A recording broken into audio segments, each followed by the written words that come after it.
versus right, us versus them. While we pay to keep our politicians fighting, how do we, the people, rise up and solve the great challenges of our time? We do it by embracing freedom and liberty. There may be no such thing as a free lunch, but this hour is as close as it gets. Welcome to A Free Solution. All right, welcome to A Free Solution. I'm Kevin Wilson, your host today. Thank you so much for joining us here on this wonderful Monday afternoon. We're live here on WISL until 2 p.m. Give us a call if you want to participate in the show, 585-346-3000. That's 585-346-3000. Or if you're listening online on the Free Solution Facebook page, Free Solution YouTube channel, Free Solution group, Kevin Wilson page, wherever, leave us a comment too. And if you're good, we'll read it on the air. And today, what we want to talk about is the ideological impact of the election, right? So like we ended up spending a lot of Wednesday's show not talking about like kind of the overall big picture, what does this mean for politics and the state of like American voters, and more talking about kind of the mechanics of election, which I was happy to do. I think there was a good discussion, and there's a lot of interesting thoughts about how we ensure trust in our elections and whether or not things went smoothly in Monroe County where I voted and all that stuff. So, but I think there's still more to discuss here about, well, what does this mean for different types of policy directions that we're seeing, specifically in New York State, but also all around the country as well. I want to talk about kind of the crime as a political issue. I want to talk about national conservatism as a political issue, and kind of just a general state of like how the parties approach this election and whether or not that approach ended up being effective or not, right? Like this election is one of those things that should have been a huge victory for Republicans, just because that's typically what happens, right? Like what typically happens in midterm elections, the first midterm election after a president's elected is the party in power, the party who is in the White House ends up losing a bunch of seats. At least that's what's happened, the last several election cycles. And now everyone kind of expected that to happen with this election in 2022, not only because the president in power is a Democrat, we expected a shift towards Republicans, but also because there was a high inflation rate. There is massive problems with the economy. We're still recovering from COVID. There's, we're still evaluating the impact of lockdowns after a couple years of responding to COVID. There is a rise in crime in some specific areas of the country, and all these things combined, a lot of political pundits assume like, oh, it's going to be a red wave, it's going to be a big thing. And what it looks like might end up happening now is that the Democrats may end up maintaining control of the Senate. It's probably going to be like 50-50, right? And it's also going to be close in the House. There's still like a lot of close elections. So even if the Republicans end up having control of the House, it's going to end up being pretty close. And so all that combined, you have to think like, well, what happened? Why wouldn't Republicans have done better in some of these places? And some of the things I want to talk about like the ideological part, but I also want to talk about like the strategy part of Republicans. And it is not something that's kind of distant to me. Like I think about this stuff in terms of like how the Libertarian Party approaches strategy too, right? Like that's the party that I care about. That's the party I've invested the last, nearly decade of my life doing. And is, bolder messaging or more extreme messaging going to be more effective than moderate messaging? And in what direction do you go with that? And so part of what we'll kick off with that, right, is Justin Amash, who is to date the only member of Congress who was ever a libertarian. He was elected as a Republican, but he ended up switching over to the Libertarian Party. Says the GOP ran the neo-reactionary playbook with disastrous results. The old party was terrible, but this flop isn't on the old party. It's on the new party. They embraced the state to own the libs and fought the culture war in ways that seemed weird and creepy to millions of people. So I'd love to hear your thoughts on that. If you're listening today, either online or on the radio, give us a call, 585-346-3000. That's 585-346-3000, or leave your comments. Was part of the Republican issue this election that their messaging was a little bit off? Did they embrace big government ideologies in this election and end up alienating folks. And so what would love to hear would love to hear your thoughts on that. We have one comment from Paula on Facebook says the GOP got too cocky. I think their candidates were also not as great as they thought they were. Plus, people are so entrenched in their own camps that they won't listen to the other side. That's part of it too, right? There's definitely an echo chamber effect going on. I think both the Republicans and the Democrats have this echo chamber effect, and to a large extent, libertarians as well. They have this echo chamber effect where it becomes difficult to see perspectives outside of your own tribe, right? And and I see this like a lot in the Libertarian Party because like sometimes we'll kind of focus on one upping each other on like who hates the government the most, that we kind of fail to think about how we craft a message about how removing government regulations, removing government intervention ends up helping people and not hurting people. And I think the GOP got a little bit ahead of themselves in some of these races too, with maybe some of the election integrity stuff. I think Democrats weirdly did that too, but also you know using the power of the state to abuse people. Specifically, I think of like people like JD Vance who talks specifically about how he wanted to use the IRS to go after nonprofit groups that were run by progressives. And not just in a I think that they are violating the law in a way that exists now, but the way he implied was we should go after them and use the power of the state in the same way that progressives have done this. Which, to be fair, during the Obama administration, it does seem like Tea Party groups got targeted for extra scrutiny by government agencies, and that was wrong. That was messed up. And there's some conservatives out there who learn that lesson, who see that happening and say, you know what? Why shouldn't we do the same? Why shouldn't we give in to the same temptation to throw out the rule of law that the progressives have? If they're going to do that against us, why shouldn't we do that against them? Isn't that the only way to truly defend ourselves? And my answer to that is no. If we give in to that evil, if we give in to that temptation, then you end up opening the door for far greater. It ends up becoming an escalation in essence of the abuse of power of government. That's what's going to end up happening. You start opening the door for greater and greater arbitrary use of government power against ideological enemies, then yeah, that's going to end up coming back to hit you too. And I've made the same argument to progressives too. When you get progressives who and I kid you not, I was on the local NPR affiliate talking about this a couple of years ago, who talk about how we need to regulate speech, how we need to cut down on people saying mean things online or even offensive or harmful things online, as long as it's not actually threatening in some way. Yeah, of course, government should not be getting involved in speech issues. And the moment you do, the moment you open that door to say, well, this type of speech is not allowed, it ends up where the government ends up switching back and forth depending on who's in power, using that extra authority to regulate speech against its political enemies. It's going to be used against you too. I say it to progressives, I say that to Republicans and conservatives and whatever brand of conservative exists out there now, and the populists. If you open up that door, you're not going to be in power forever. You can't be, unless you're going to go full dictatorship and completely destroy elections. You're not going to be in power forever.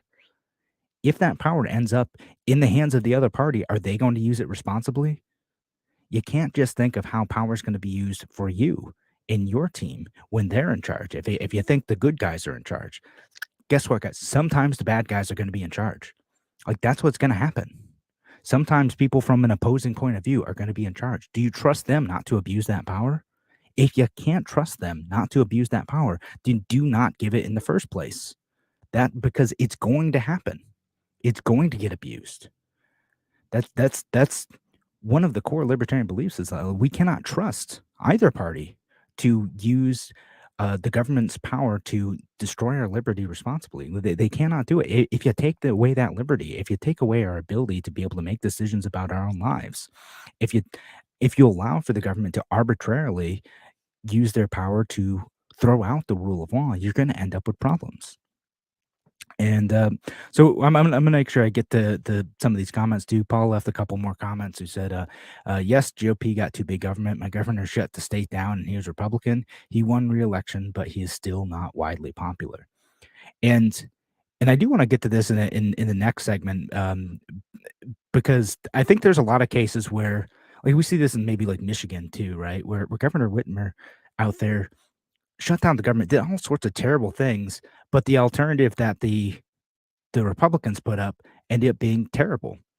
And in Michigan, that was one of those big states too, where the Democrats ended up intervening and funding like kind of the most out there Republican candidates too, but the voters supported it. So I don't know what to make of that. I still don't like it. I don't like what happened to Peter Meyer out there either. And Paula goes on saying, yes, not all Republicans, Democrats, for that matter, were weird, but a lot were. Some candidates just honestly repulsed me, and their policies were and are awful. So where does that leave independence? Yeah, right. So you end up in some cases, right? Like, okay, I can vote for this ridiculous woke, you know, nonsense Democrat, or I can vote for a Republican who has policies I disagree with, or vice versa. Here's this Democrat who had terrible policies, or a Republican who's completely bonkers. Like, what do you choose? Or worse, you end up in a situation like, and I feel that way about like the Georgia Senate election. It's luckily in that case they had a third party candidate. They had Chase Oliver that people were able to support if they wanted to, but you had like this Democrat with like really terrible policies and a Republican who just seemed out there, who just seemed bizarre to a lot of folks. And that election is still happening. We'll see what ends up happening with that. And voters are kind of left with, what do I do with this? All right, I see another comment in there, but we're going to get to that after the break. Thanks again for joining us here on A Free Solution. We'll be back in just a few minutes. Talk to you soon.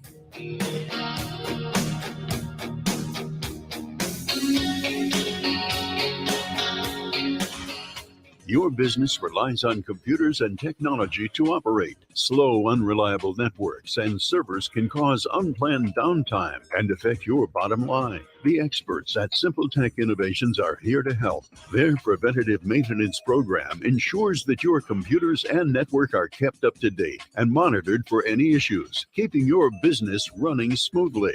They also help clients achieve HIPAA, PCI, and New York State cybersecurity compliance to keep your network safe and secure. Whenever your business IT needs are, Simple Tech Innovation should be your first call. They've won the best in Rochester 8 years in a row and have an A-plus Better Business Bureau rating. Call them today for a free consultation at 585-200-3182. That's 585-200-3182. Simple Tech Innovations. Hey, this is Kevin Wilson, host of A Free Solution. You ever needed a tool for just one project, but didn't want to spend the cash for something you'd use just once or twice? Well, there's a new tool library in Rochester where you can borrow just the thing you need instead of buying a new one. It's called the Tool Shed from the Southeast Area Coalition, and membership starts at just $25 a year. Use it for home projects or to support your business. Learn more and become a member at seektoolshed.org. That's SEAC toolshed.org. Only available in the WISL store at WISL1040.com. Official top quality tees, hoodies, and coffee mugs depicting the colorful WISL logo or the already famous Mount Worstmore line of merch depicting Mount Rushmore style are for worst presidents. Of course, you know who is front and center up on that mountain. WISL official items make perfect gifts, or they're a great way for you to make a personal statement. Locally produced and sold only in the WISL store at WISL1040.com. A free solution on the WYSL stations. All right, welcome back to A Free Solution. I'm Kevin Wilson, your host today. Thanks again for joining us here on this wonderful Monday afternoon. We're live on WYSL.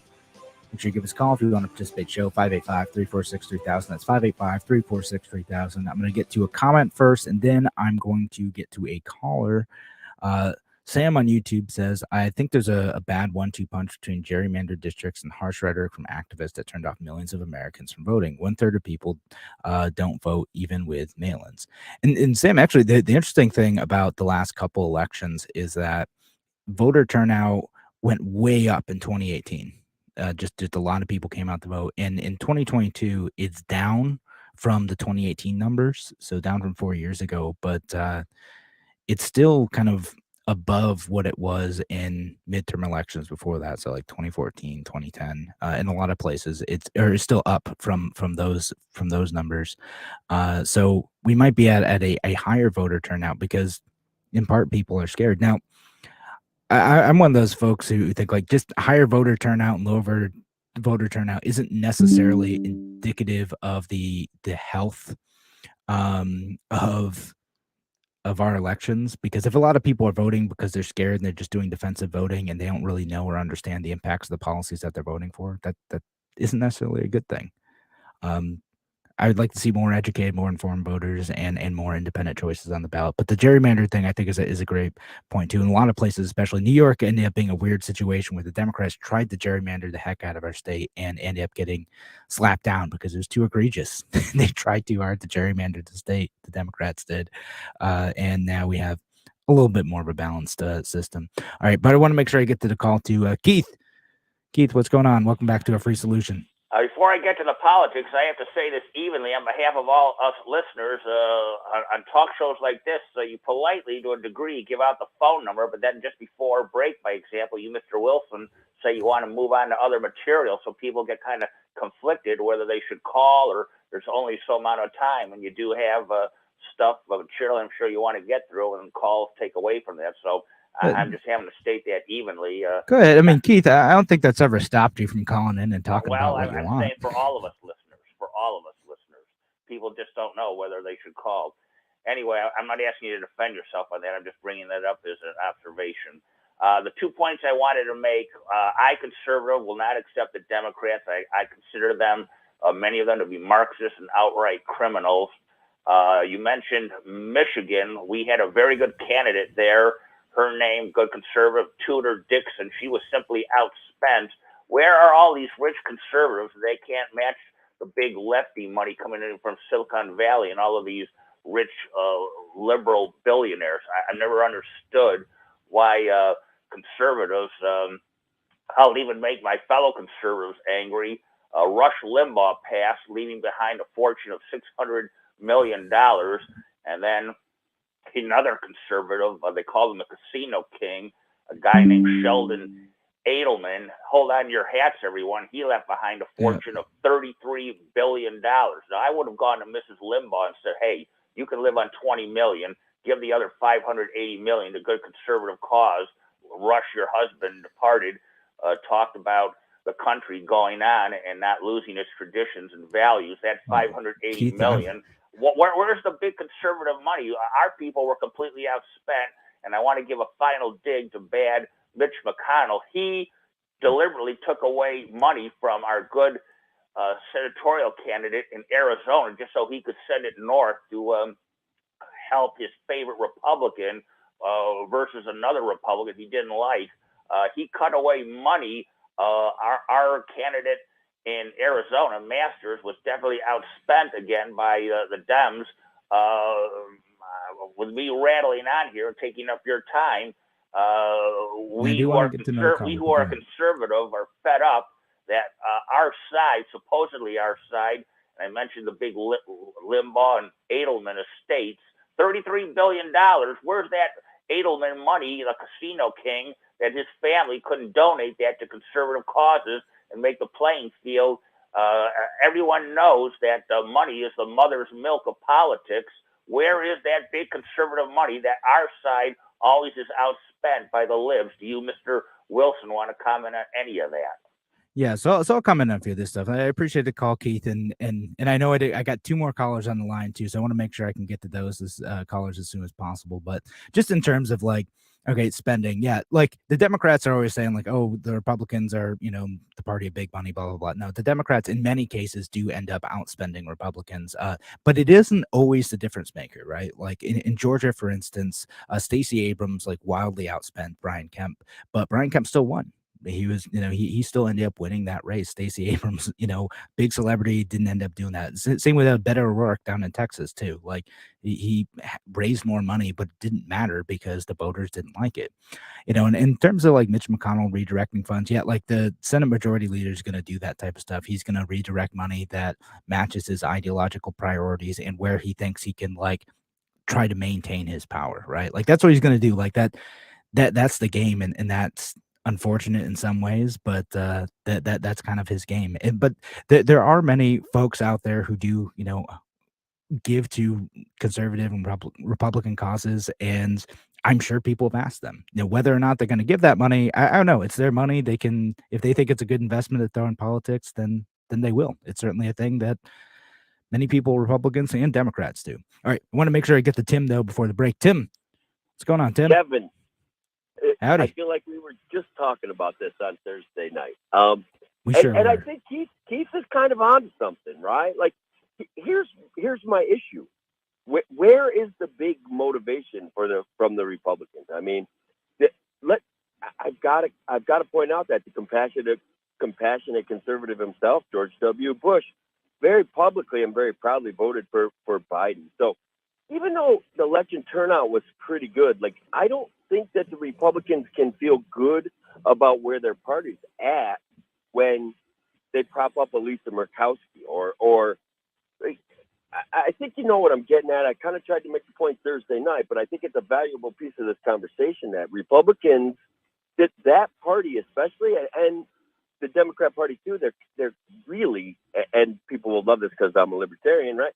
But they're really kind of the same operation. They're a power-hungry, money-generating machine, not so much an ideological pureness that we're hoping for, Yeah, well, it depends on what it is, right? Like, because they're kind of moderates. Like, again, Brian Kemp can, in some cases, be looked on as moderate who did well, and they're moderate candidates like throughout the U.S. who seem to do well, and then there are more the bombastic candidates. Blake Masters being one of them who didn't do as well. Also, the governor candidate for Arizona, the governor candidate for Michigan, they talked about how like they wanted to disrupt the electoral processes in many ways, and that didn't play well with those voters. Maybe that wasn't the deciding factor, but that's part of what it is. So I don't think it's like a moderation versus extreme thing. And in fact, there's some evidence to suggest that the folks who leaned more into Trump's strategy, like, didn't do as well because not everyone can do Trump.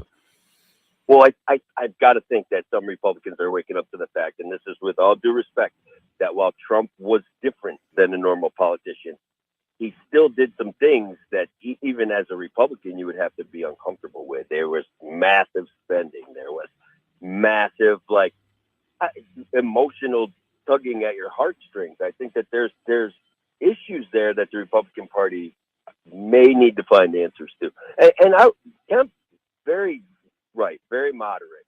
But Abrams is extreme to the left, and she's been making noise for months about her extreme leftness. So I wonder too. No, I mean that's part of it too.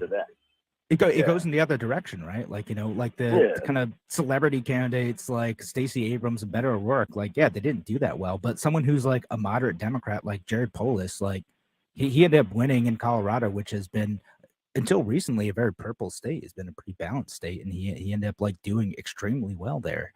And he does so on like moderate, sometimes libertarian leaning policies. Not always, but sometimes. I don't think we can underestimate the possibility that the two-party system is becoming exposed as being really a one-party system that's interested in power versus real governing for individuals. I don't know. That's kind of how I'm feeling. I'm kind of feeling optimistic in a weird way here, that people are going to wake up to that system as is in fact the problem, and that, like you're asking for, and like we talk about regularly, more independent-minded candidates or candidates apart from the third parties need to have impact.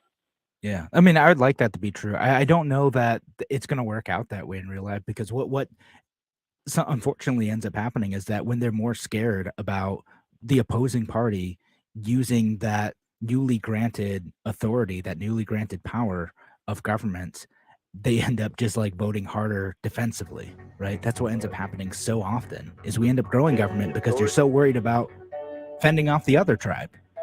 Yeah, but the authoritarian spiral's got us all, brother. Thank you very much. All right, thanks for calling in, Tim, and we're going to have another call in line when we get back, but if you want to call into the show too, give us a call, 585-346-3000. That's 585-346-3000. We'll be back on A Free Solution in just a few minutes.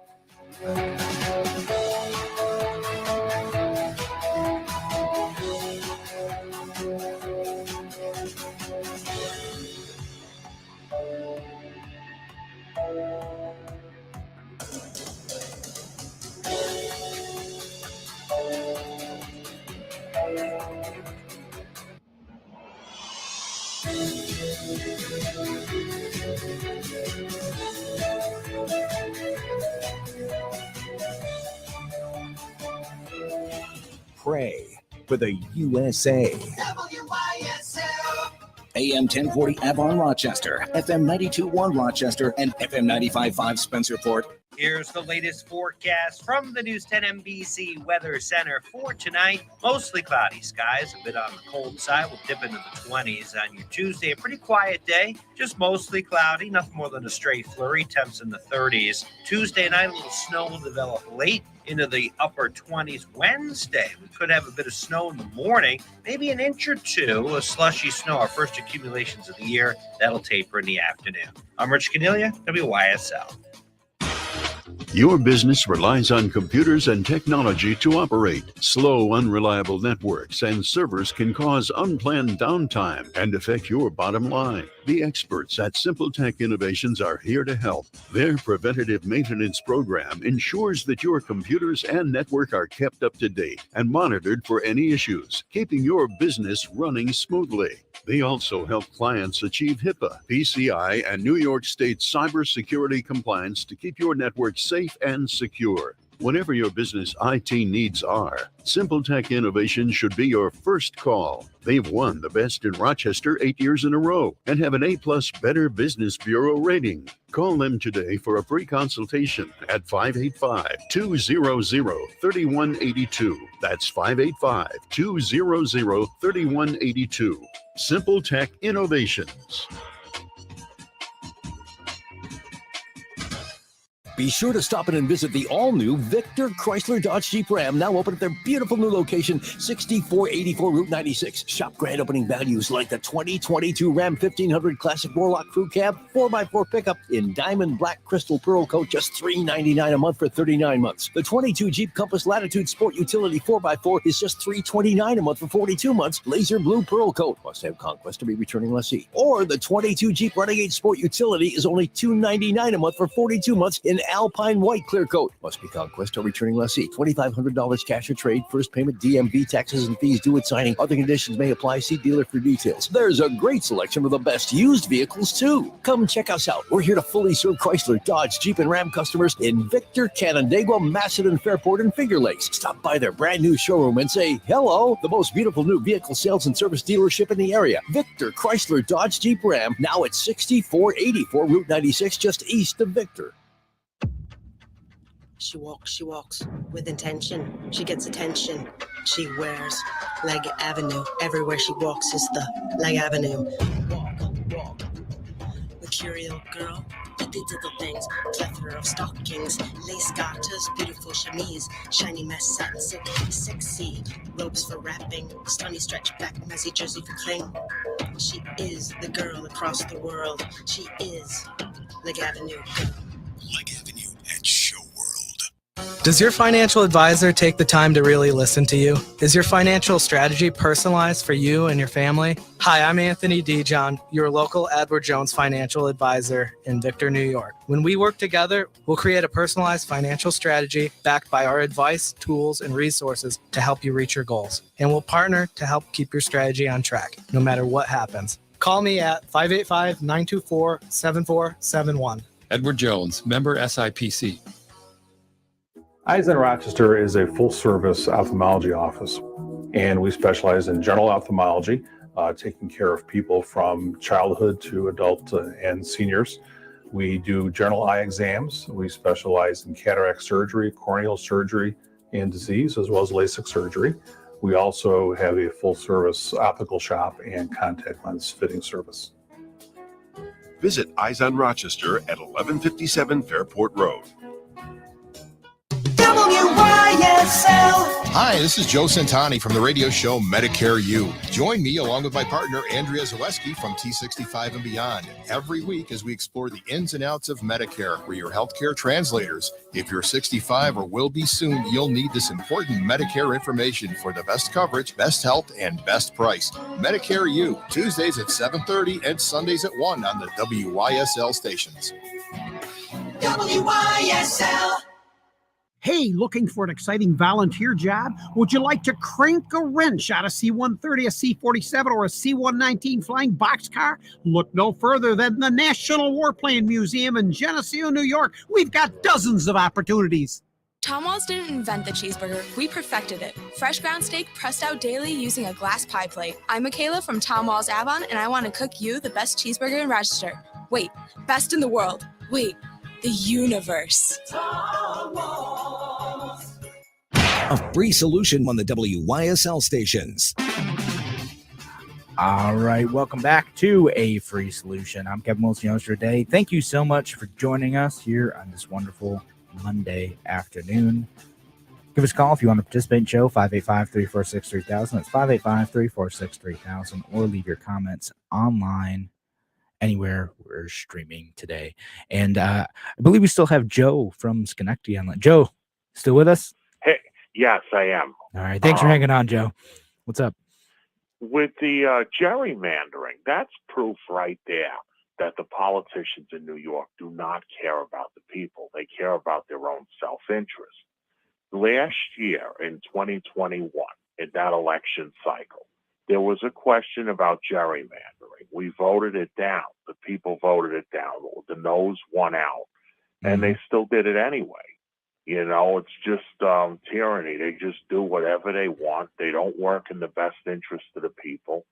And with everything, with guns, with the whole thing in New York, COVID, throughout the time the pandemic was going on, they don't care about the people anymore. The government's supposed to care for the people. They're supposed to work for the people and be elected by the people, and they're supposed to care about their electorate.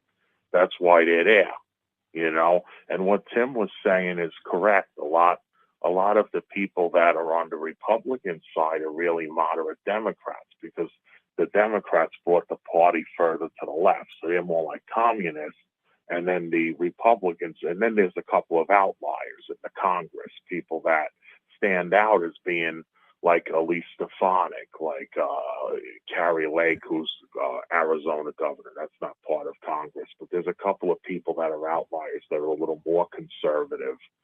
But a lot of them are just moderate Democrats. So if you think about the House of Representatives, right, and the slim majority the Republicans are going to have, do they really have the majority with half of them or 40% or whatever being not real Republicans, you know? So I don't know. It's very crazy right now with politics in this country. And you don't have third parties really that are actually, I know there was one in, what was the Georgia, right, with Herschel Walker running in that Senate race. I think there was one in Georgia, right? There's third-party candidates running in a lot of elections, but that one got some press because it forced a runoff. Oh, okay. So, yeah. So those 2% of people that voted on that particular candidate probably won't show up at all for the runoff. Maybe some of them will vote for Herschel, but most of them probably won't come.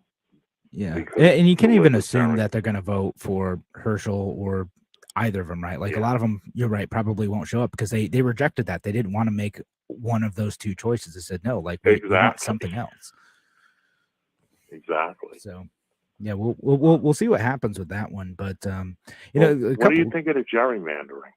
The gerrymandering, yeah, I wanted to get to that gerrymandering part first because you're right. It was wild how brazen it was in New York State, because usually like a lot of gerrymandering they try to be subtle about it, but you have these like op-eds come out too being like, well, we have to gerrymander in New York in order to like maintain control of the House because other states are doing it, because Republicans are doing it, Democrats should do it too.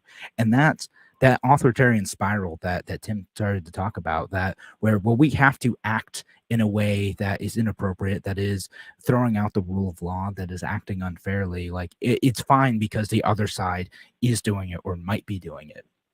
Both the Democrats and Republicans kind of fall into that trap of doing so now. And it ended up being the case where, again, judges end up throwing it out. But the Democrats are still whining about that. They're still saying, you know, they're mad at Andrew Cuomo for allowing these judges to be in these positions because they sabotage the Democratic plans to rig the legislature in their favor, even more so than it already is. They already have a huge registration advantage. They already have, like, you know, close to a supermajority in the legislature. They wanted to lock that down even more, and they're still mad about it.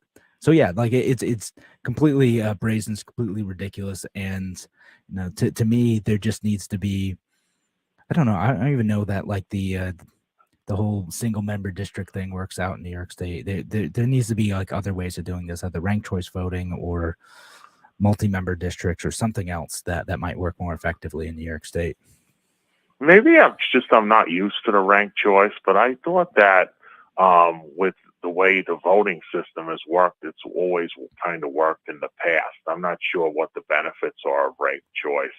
I just know that I've heard different things. I've heard there's good things about it and bad things about it, you know? Oh, sure. But I mean, no. What do you think of it? Yeah, no voting system's perfect, right? So all ranked choice voting does is for those like third party candidate, it eliminates the spoiler effect, right? So now let's say you have an election with 4 candidates, like we did in New York State, right? You know, with the governor's race, you have Hochul, Zeldin, Larry Sharp, and Howie Hawkins. Let's say Larry Sharp's your first choice. And okay, he's going to be my number 1. Number 2 is Lee Zeldin, because you want a defensive vote against Kathy Hochul. And then, you know, if there is a 3 or 4. So what happens is you run that race. You say, okay, here's the first round of voting. Okay, Larry Sharp didn't, you know, get a majority. We're going to eliminate him. And then all their second choices get added to, you know, Lee Zeldin's count. Or whoever, you know, their second choices were, whether it's Lee Zeldin or Kathy Hochul or whatever. But that kind of sends a message of like, A, what are people actually thinking?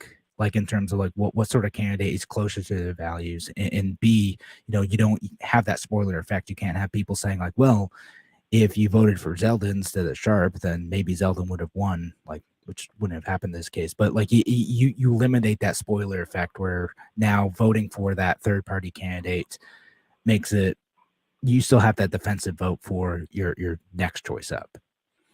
Does that make sense? Okay, and you don't have to vote for all of them. If there's 2 of them you don't really like at all, you don't have to put them on. It's just you just put the ones that you want on.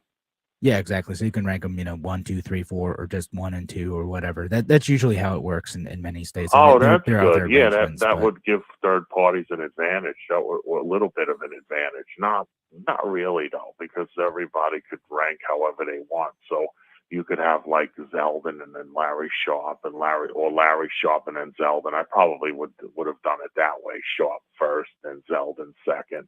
But yeah, but that makes sense though. Howie's a lot of people liked him too because he was part of the Green Party. There's a lot of environmentalists in New York. That's not my views, but yeah, no, it's Howie's an interesting dude. He, like, again, Larry talks about him all the time. He is definitely committed to principle. He's definitely talking in good faith. He means what he says, but also he's definitely like kind of on the communist side. So that not my cup of tea, but I can kind of respect his consistency in principles, but not what he actually wants to do. But there are some folks on the green side who might want the same thing, who might want to vote for Howie Hawkins, but they're afraid of Lee Zeldin, so they put Howie Hawkins down as number 1, and then maybe Kathy Hochul is number 2, and whatever, right? And again, it tells you the policy preferences of where people actually are, and now, you know, the people who wanted to say like, well, my first choice was Howie, they get to have that voice heard and not have to compromise and say like, well, do I want to do this and not vote for Hochul? What if Hochul loses? Blah blah blah. Because that's what ends up coming up every time. That ends up being a big argument against libertarian candidates. I don't think it's always real. Like, people talked about that with Gary Johnson a lot too in the 2016 election. Oh, like if you vote for him, you know, like what happens, you know, if Hillary could have won or if Trump could have won, and both sides are doing the same thing. It's like, no, I want to vote for Gary Johnson because I agree with him more, and I wish I didn't have to like make that argument, and I could make a second choice if I wanted to, but yeah, here we are. Okay. All right. Thank you. Yeah. No, well, Joe, I appreciate you know, calling in and whatnot. And, you know, again, we didn't get to the ideological side as well, because there is an interesting ideology. It depends on how you define conservative and what it means. Because there are folks like J.D. Vance out in Ohio who considers himself a national conservative, and he's one of the Trump guys who actually won, even though Trump was kind of mean to him. Is wild. But he wants to use the power of the state against people, and that's, he wants to use government in a way that I'm critical of Democrats of doing. And and using the power of the state. He also talked about, like, firing all the bureaucrats and replacing with your own people and doing all this and then making the bureaucratic apparatus even more politicized than it already is. Now, I think that's going to end up ultimately creating more problems. So whether or not that's conservative in the same way that we talked about it 15 years ago, I don't think it's true.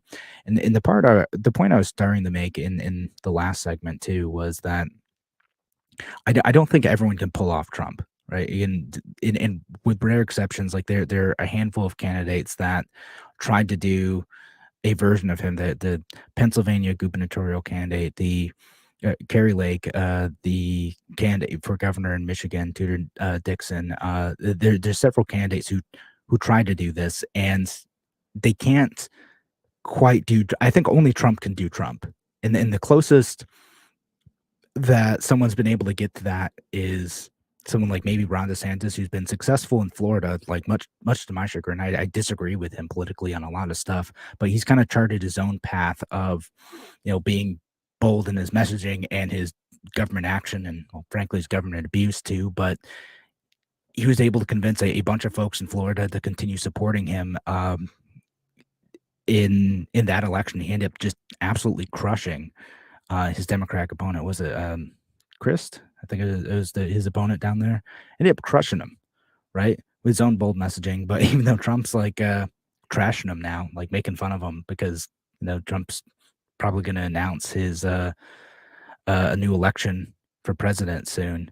But he was able to do that with effective bold messaging. So Governor of Georgia too, again, stuck to his principles, relatively moderate guy in light of other Republican candidates, just focusing on good governance. I mean, that might be what a lot of voters like really want, is they want to know, like, it's not just about owning the libs. It's not just about, making sure that you're trashing the Democrats. It's about giving people confidence that you're going to be able to govern effectively. As the last caller said, the government is supposed to represent us. They're supposed to do well.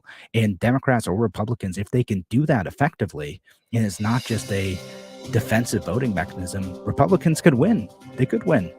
They could put out good vision to be effective. All right. Thanks again for joining us here on A Free Solution. We've got one more segment after this. Give us a call if you want to participate in the show. 585-346-3000. That's 585-346-3000. We'll be back in just a few minutes. Talk to you soon.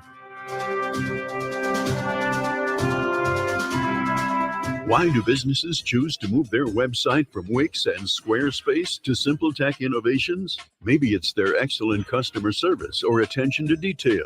Maybe it's their ability to give a truly customized solution. Or perhaps they just like the fact that SimpleTech is a local small business that builds great relationships with its clients. Whatever the reason may be, you can rest assured knowing that the local team at SimpleTech has your best interest in mind when building or updating your website. They're hands-on and love helping customers achieve their goals. But don't take my word for it. They've won the best in Rochester 8 years in a row and have an A+ Better Business Bureau rating. If your website doesn't match your dreams or isn't achieving your goals, give the professionals at SimpleTech Innovations a call today for a consultation at 585-200-3182. That's 585-200-3182. SimpleTech Innovations. Are you interested in indoor target shooting? Or do you know someone interested in indoor target shooting? The Rochester Rifle Club has an indoor range in Brighton, New York. Shooting is with .22 caliber rifles, air guns, and pistols with reduced loads. We have leagues and open shooting times. For more information or for a membership application, go to our website at rochesterrifleclub.org. That's rochesterrifleclub.org. Only available in the WISL store at WISL1040.com. Official top quality tees, hoodies, and coffee mugs depicting the colorful WISL logo or the already famous Mount Worstmore line of merch depicting Mount Rushmore style are for worst presidents. Of course, you know who is front and center up on that mountain. WISL official items make perfect gifts, or they're a great way for you to make a personal statement. Locally produced and sold only in the WISL store at WISL1040.com. A free solution on the WYSL stations. Welcome back to A Free Solution. I'm Kevin Wilson, your host today. Thanks again for joining us here on this beautiful Monday afternoon. Give us a call if you want to participate in the show, 585-346-3000. That's 585-346-3000. And let's get to a couple of these comments. Paul on Facebook says, voting is a moral choice and it annoys me to no end when people try to bully me into voting for their team. I vote for whom I respect, like, and can get behind. I don't fall for a team like fantasy football. Yeah, I mean, unfortunately, that's how a lot of people vote. It's red team versus blue team. We've got to stop the blue team. We've got to stop the red team. And if you're voting for the yellow or the green team, then suddenly like, oh, you're the enemy. You're against us. If you're not with us, you're against us. Is that the attitude? And just on that, I'll say this every single election, like no third party steals your party's votes. Your party's got to earn them, right? If you're a Republican or Democrat candidate or whatever can't earn those third party votes. And I talked about how ranked choice voting could eliminate the spoiler effect. But if you're forcing people to make a choice and they're still refusing to back the Republican or Democrat, then y'all need to do better. You're not entitled to those votes. You need to put up better candidates or message more effectively in order to earn those votes. If you didn't get them, then that's your fault. And Paul also, is happy to see some of the numbers the Libertarians got. It would be great if they could get more funding and press. And I'll say this, Paula, it's kind of a chicken and an egg thing, right? Like both kind of need to come at the same time. There are great libertarians who do good advocacy, good work, good organizing to be effective enough to earn press. Like no libertarian or anyone is entitled to press. You don't get to, co-op newspapers, television stations or whatever just by being present, just by being on the ballot. It doesn't matter. They don't care that much. You got to do something interesting enough that their viewers, their readers, etc., want to read about it. And with that kind of comes the funding too. And a lot of donors are the same way. Like, hey, I don't want to just like throw my money away at a candidate or a cause that isn't going to go anywhere. You need to show donors that it's going to be effective enough to succeed. The problem is a lot of times building that success requires money. Building that success requires notoriety and media attention and earned media, and it's tough to get to that point. So I understand it. It's just that it's something that like needs to be built towards for many libertarian candidates, and they're folks who've done it effectively. Let's say Chase Oliver down Georgia ended up getting a good amount of attention. It is what it is. There's some candidates who are able to do that really well by being well organized and stating their positions in a way that moves people to want to learn more about them. Tim O'Connor says, I should wear a boot on my head, perhaps. Oh, my good friend, not good friend, but my one of my favorite candidates for Ermine Supreme. I genuinely like the guy. I think he's hilarious, but I know why he's not everyone's cup of tea. I know why maybe some people think he might be a bit embarrassing, but I think he's funny. He does good satire. It's a good time. And kind of what I was leading it off to what I was saying before. There's this thought among Republicans that like everyone has to act like Trump in order to do that, and this election plays out like it's not a guaranteed successful election strategy. And in fact, in many elections, the candidate who tried to imitate Trump more ended up losing those elections. And again, part of that I think is not everyone could do Trump, and the other part of that is like the reason why Trump won in 2016 in part was that Hillary Clinton was just so terrible, so polarizing, so well known for like her negative impact on like the country among anyone who wasn't like a diehard loyal Democrat, that they were willing to give anyone else a shot. Now, we'll see if the Democrats end up doing the same thing and they end up picking someone else who is just so wildly polarizing that someone like Trump, if not Trump himself, can end up winning in the 2024 election. I don't doubt that the Democrats can screw it up in such a way because they will somehow manage to put up someone who people dislike more than Trump. And again, if you're a fan of Trump, like sure, but like he is alienating to a lot of people. And Joe Biden was in some ways boring enough, not enough people hated him enough that Trump could win and ride off of that. And again, would he be able to do that again if he runs in 2024? Maybe. I don't know. Joe Biden kind of won off of being like milquetoast, and what a lot of people want, for better or worse, is stability. They want assurance. They want to know that like the law is going to be consistently applied to them, whether that's in business or their social life or anywhere else. They want to know what to expect a lot of times. And the best way to do that is to make sure that the government doesn't have the power to arbitrarily mess with your life because of your political positions or anything else. And then, fortunately, the Democrats and Republicans aren't promising liberty. They're promising to do more of that. They're promising to punish the other team using their power to do so. And, that gets into, what were the ideological outcomes of this election. Again, did national conservatism win? No, not really. Not other than like Ohio with JD Vance, maybe Ron DeSantis's interesting version of national conservatism. Paula on Facebook says DeSantis is the future GOP. Yeah, that's probably true. If he is the future GOP, it's again not my thing. He wants to abuse government power in a way that I find unacceptable. Doesn't mean I'm voting Democrat. I'll continue to support libertarians when appropriate too, as long as they're not switching and deciding to support government power to punish their enemies either. If they do that, they'll lose me too. But yeah, some of that did win. Again, in a message, his message for doing that, and in many ways, running a more effective government in Florida was able to get him to win. Again, people were happy about his hurricane response. People were happy about his COVID response, and that probably was enough to carry him. All the other stuff to promote his presidential ambitions wasn't enough for people to vote for the other guy.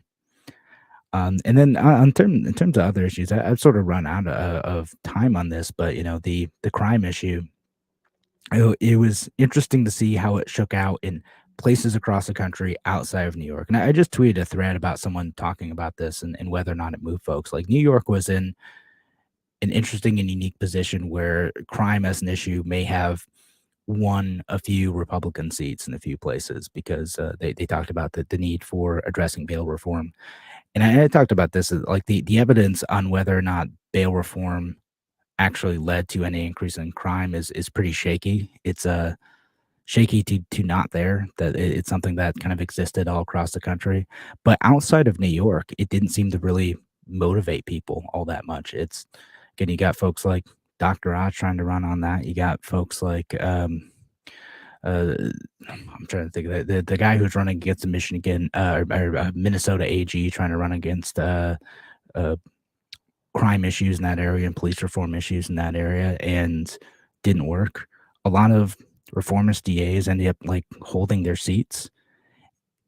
It's a mixed bag across the country whether or not they think that bail reform was successful in their areas. Now, again, New York has its own unique situation, and we have our own, unique and unfortunately violent, parts of our state that motivated folks to turn out. Rochester, in particular, why was the congressional election close here? It's probably because of crime, despite neither congressional candidate really being able to impact that issue much. Probably had a big impact on several other local spots too, but didn't end up totally moving the needle on it. But we'll see. We'll see what happens. We'll see if that continues to be an issue and whether or not it becomes a motivating factor for action to happen at the state level. Do Democrats take the concerns about crime seriously enough that they end up reversing on bail reform and other criminal justice issues? And again, another comment for policy said the lock everyone up policy didn't work. Yes, you're correct. The GOP got that wrong. Yeah, I think so too. Again, I think that they kind of mischaracterized the issue in some of the cases, and a lot of people want some level of reform and they want safety. They want a balance there, and they didn't want fear mongering. They wanted some level of reform, some respect for rights, while also making sure that the murder rate isn't going up. I think we can do both. It's tough. And we need to ask our politicians to step up and do more. And by do more, I mean actually respect our liberty. Thanks again for joining us here on A Free Solution. Larry Sharp will be in tomorrow. I'll be back in on Wednesday. Have a wonderful week, folks. Take care.